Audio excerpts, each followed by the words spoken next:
Hey Wes, you want to come up here?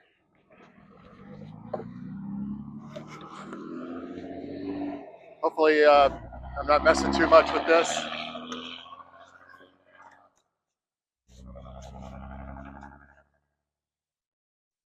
All right, are you guys ready? Well, what an exciting day here in Rapid City as we are able to make a great announcement that will impact our community for generations to come. We've been working very hard on this since I've been mayor, and even well before that, on identifying, first of all, can we have a new sports complex? And we've talked about this for quite some time. What would it take to bring an indoor multi-purpose sports complex to Rapid City? That helped establish the Sports Commission based out of Visit Rapid City.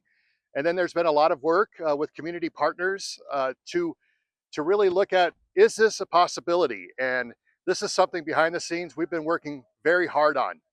And let me say this, a vision you can accomplish alone isn't much of a vision.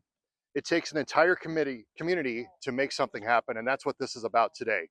Um, so we are very excited to share not only the proposed location for a sports complex, but I would love to tell you a little bit about how we got here.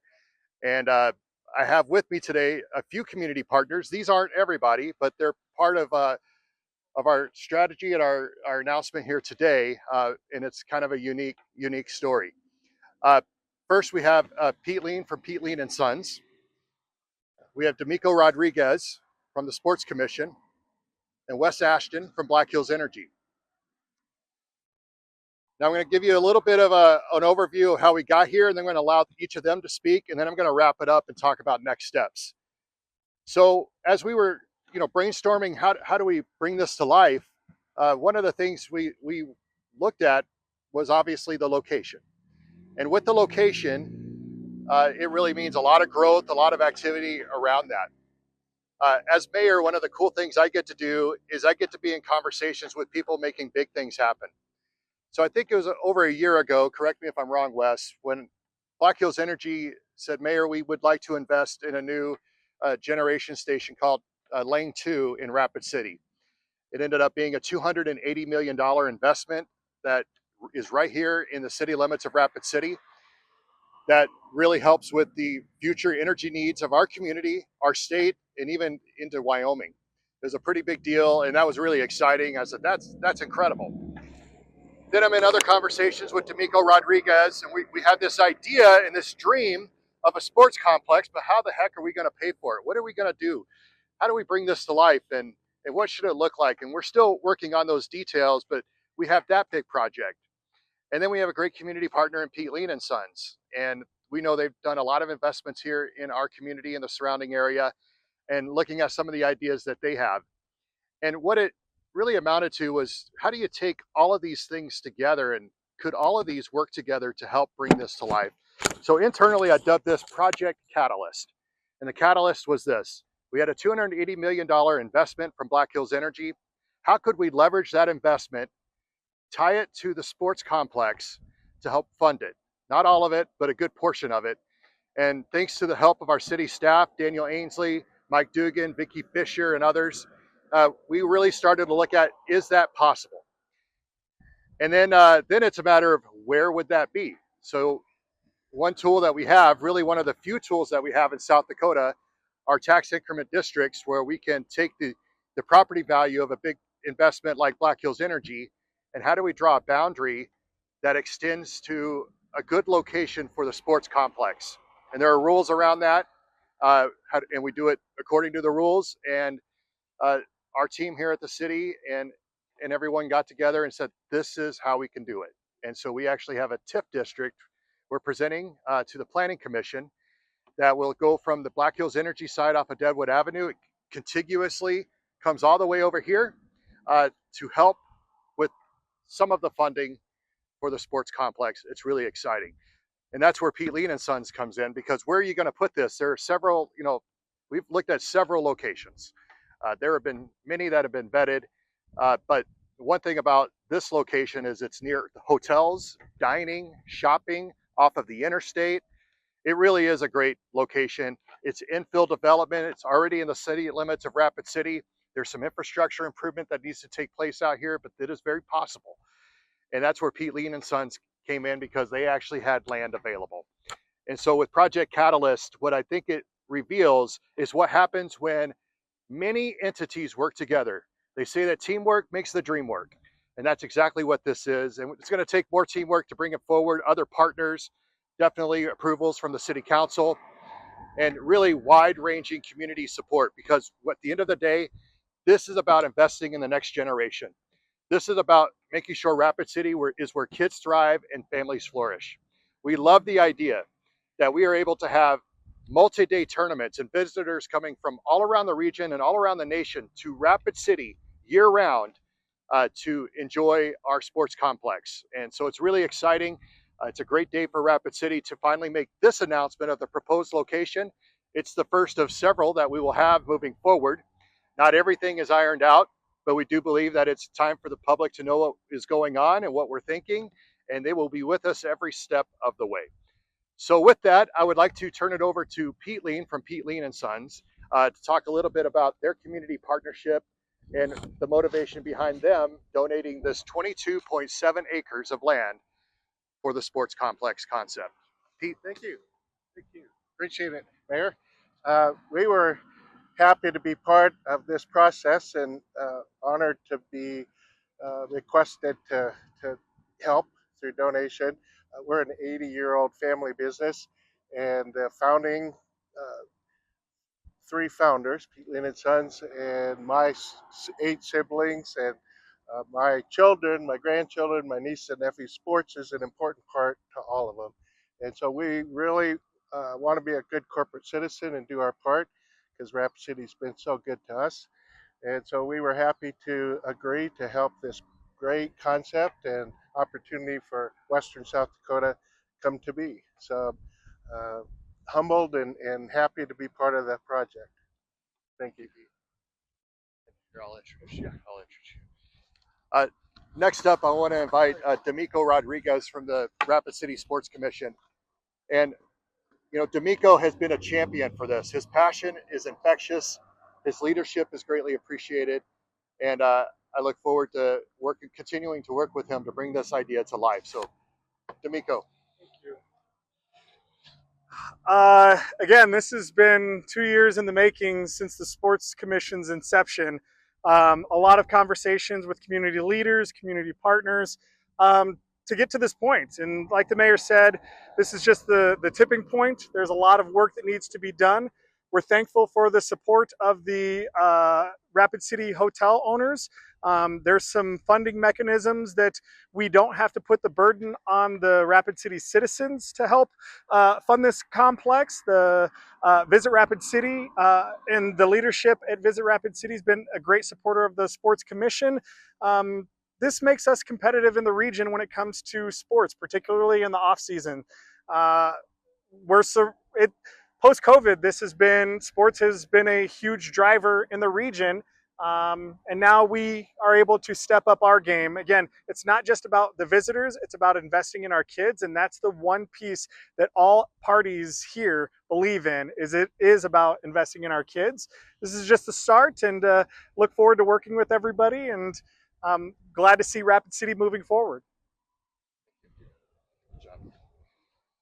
Next, we have Wes Ashton from Black Hills Energy. And you know, obviously they've been a great community partner for many, many years. And while they're not necessarily investing in this project, it's their investment in Rapid City that helps make it possible. And I really thought we owed it to them, since we're leveraging their project for this, to give them a shout out. And they've been very cooperative, providing information that help us make conservative estimates on what that TIF would pay out. And they've been enthusiastic supporters of this project, I know, and I think it's a good opportunity to hear from them as well. So, Wes. Thank you. Well, thank you, Mr. Mayor, for including us in this announcement today. For more than 140 years, Black Hills Energy has been a part of this community and has been privileged to serve the customers in Rapid City, across western South Dakota, and into eastern Wyoming. And that extension of that partnership will continue today. Safe, reliable service is what we commit to our customers and what we've been working on for decades, and plan on doing that for decades to come. And when we first heard about the vision for this TIF district, we knew it was going to be a great opportunity. It would leverage our major investment in our electric infrastructure in the future here for Rapid City and its customers and our citizens, but it would also tie into the vision, the larger vision that the mayor and the city and others have had for how do we continue to be prosperous and grow into the future. The proposed TIF district would encompass all of Black Hills Energy property within the initial stages of development, and this would be a natural gas-fired generation facility. We're referring to it as Lang 2.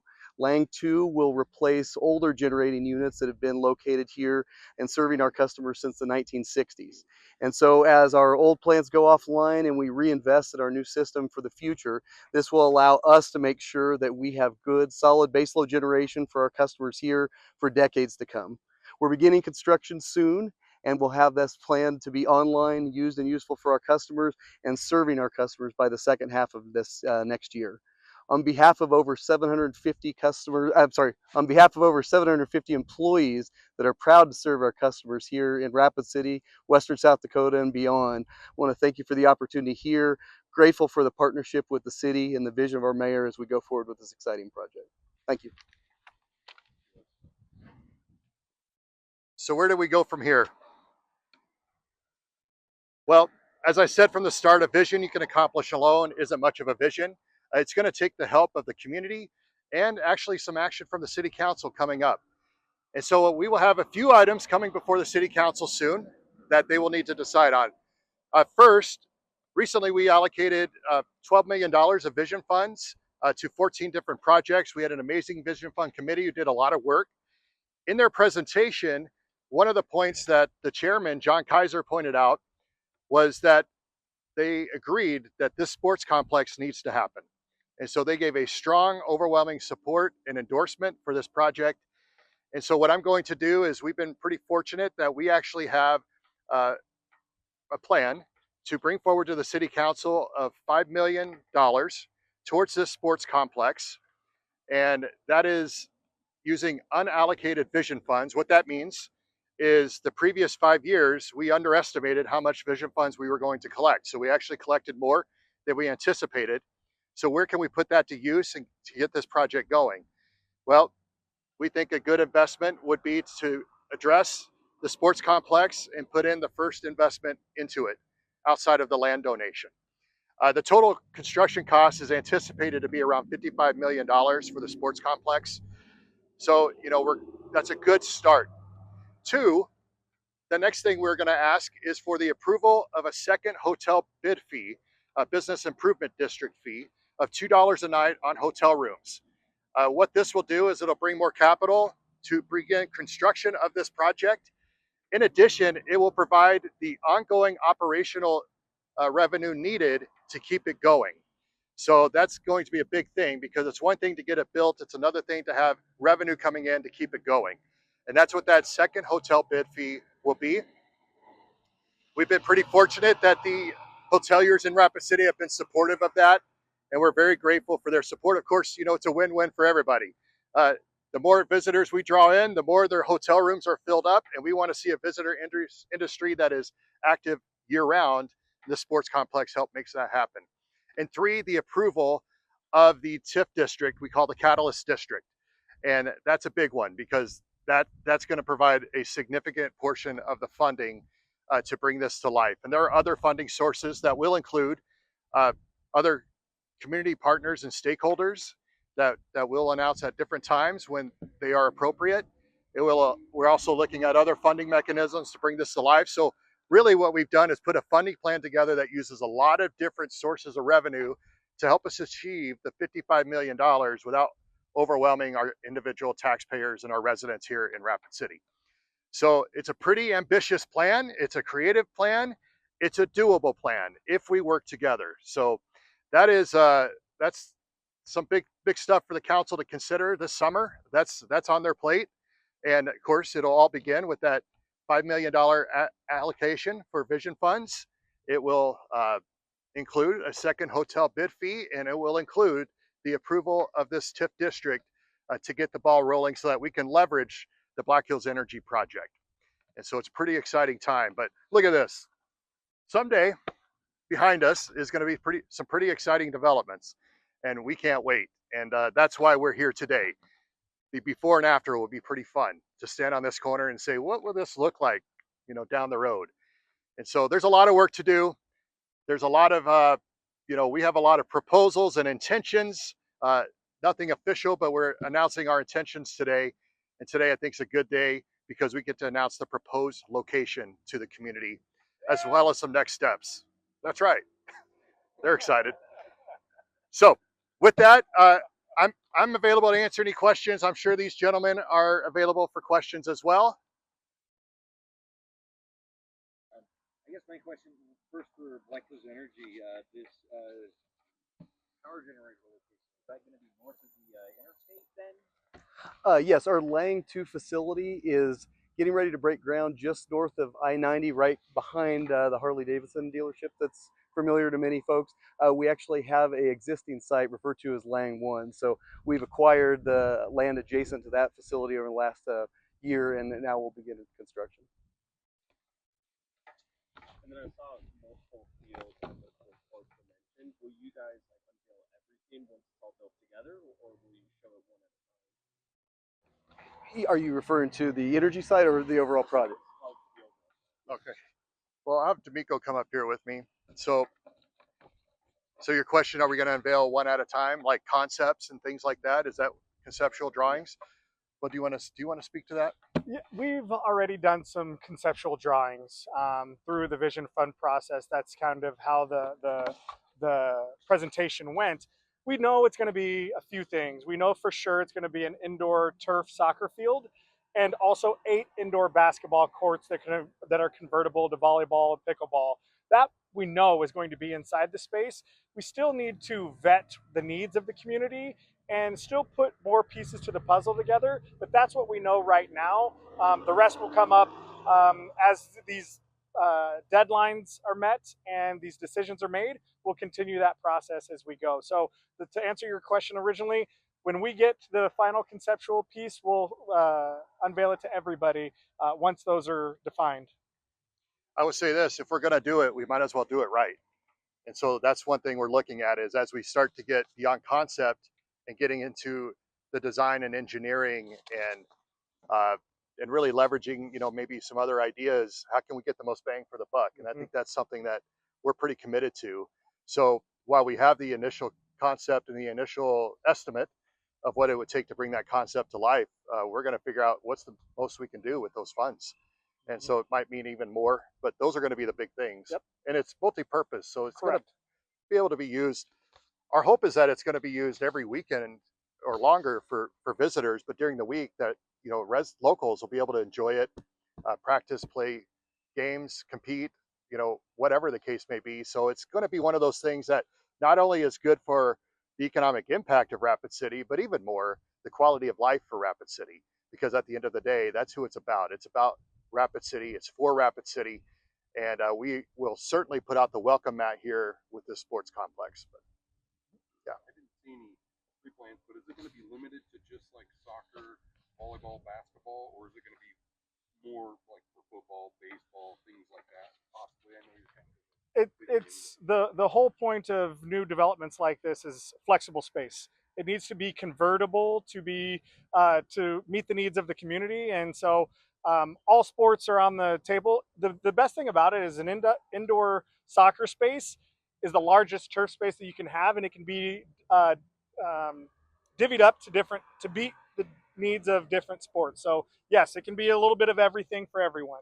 Like I told D'Amico, I think we're going to have to be able to play pickleball in this to get the Rapid City folks fired up. So the idea of having multiple multi-purpose spaces that can be expanded to other activities, and I think is the great part about it. That's what sports complexes really thrive on. By the way, other areas have sports complexes. Casper, Fargo, Sioux Falls, I think Gillette even has their own sports complex. That's just regional ones. But we're competing at national level. Just this last week, we had tumbling and trampoline national competitions here in Rapid City at the Monument, and it's great. And I should say this about the Monument, talking to them, they're in full support of this because they know they can't host every event that we have year round. There's other events. They do a lot of arts and culture in addition to sports, and they get booked too. So the idea of having a sports complex really, really gives us more flexibility and expands our opportunities here in Rapid City. With the monument hosting college games and that sort, will you guys be hosting any college or professional games there? Go ahead. Well, I think it's about seating capacity for some things. So, sports complexes are really geared towards the athletes, where a lot of the arenas and those sort of places have a lot of spectator sports where people are going to pay big money for tickets to the events. So you're going to have some of that here, obviously, at a sports complex, but it really depends on the capacity issues. So the college games, for example, if we get to host some of these like SDSU, USD games, that brings in a lot of folks, especially from the area, who want to cheer on their alma mater. But we'll see. It provides flexibility, and I don't know. You have anything else to add to that? It's the concept is to work hand in hand with the box and the monument for different pieces. Again, the community partnership is the premise of this, and how we're going to get this done. So we don't want to take anything away from them. We just want to enhance what we currently have in the region. Think about this: the Lakota Nation Invitational needs and wants to expand. They need more basketball courts. This will be big just for the events we already have here, let alone the events we're going to recruit here as a result of this. So that's a win-win for everybody. When do you expect to see return on investment? Let's wait for this truck to pass here.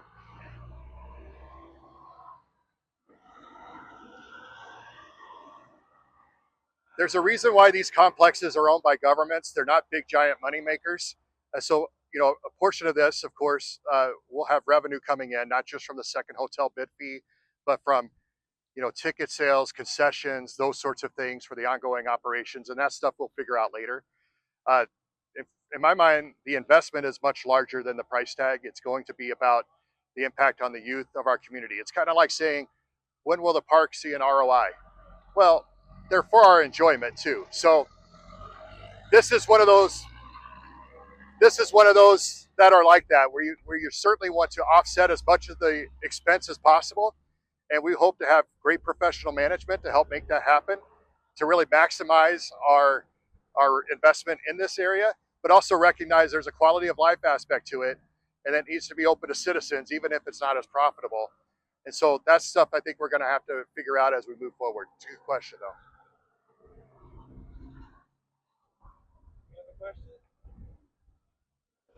All right.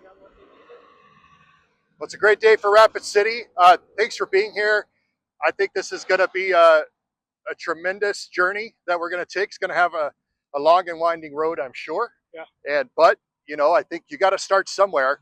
And so this is us starting somewhere, thanks with the help of our community partners, the ones that are here and the ones that are to come. So we look forward to sharing more as more progress is made.